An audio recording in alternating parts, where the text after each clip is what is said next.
Assalomu alaykum. Hurmatli o'rtoqlar, do'stlar, opa-singillar, opa-ukalar. Biz oilaviy global trading shu mahsulotlarni, ya'ni o'sha balzamlarni olib oilaviy ichdik. Oilaviy deganda men o'zimniyam juda gormonal narusheniylar bo'lib, operatsiyalar bo'lganman. Gormonal narusheniylardan keyin juda o'ta semirib, tufay oshqozonlarimda, yo'g'on va icheklarimda narusheniylar bo'layotgan. Shunda shu balzamni olib ichishni boshlaganimizda har qat'iy sekin-sekin hammasi 1 grammdan ichishni boshladik. Biz oilaviy ichishni boshlaganimizda albatta bir haftani ichida natija ko'rsatib berdi. Ya'ni yo'g'on ingichka ichaklar juda yaxshi qilishdi. Ichaklar juda yaxshi yo'lga tushdi.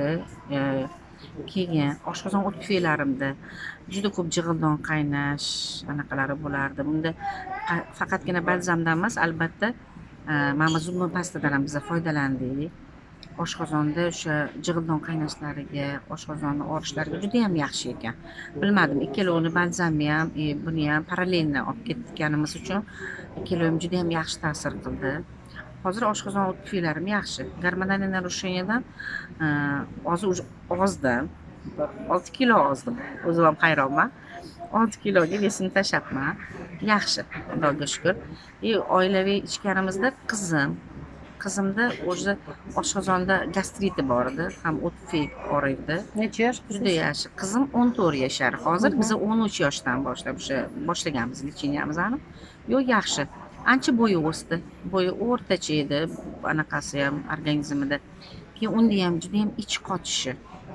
Lekin shu qizim kichkina bo'lganiga qaramay, shu balzamni ichayotgan paytda o'zi ham hayron bo'lib aytdiki, onam shunaqangi ichim achishanga bo'lyaptiki, ichlarimdan ajoyib g'alati narsalar tushyapti deb qo'yadi. Ya'ni bu glistila ham menimcha tushib tozalandi.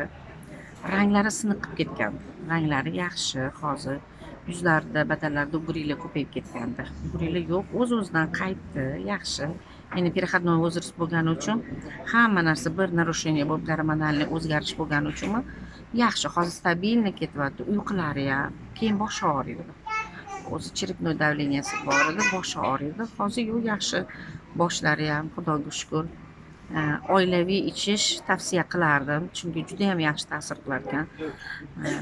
Biz juda ham xursandmiz. Xo'jayiningizda? Xo'jayinimlar ham ichdilar, to'g'ri. Xo'jayinimlarda o'zi oshqozon osti bezi shamollashi bor, kuchli juda ham. Ular shuni ichishni boshladilar. Keyin juda ham ko'p ter dirdilar. Mana shu ozgina narsa ichsalar, yursalar ter chiqib ketaveradi. Necha yoshdalar? Hozir 49 yoshdalar, 48 yoshda shu ichgan bo'lsak, juda ham yaxshi ta'sir qiladi. Terlash yo'q. Terlamaylar hozir. Keyin juda ham tez charchab qoladilar. Nimagadir bu balzamdan keyin o'zlari ham uyqulari joyiga tushib, o'zlarini bir yaxshi his qiladigan bo'ldilar-da. Hozir yaxshilar, mana Xudoga shukr. Biz hammamiz juda xursandmiz.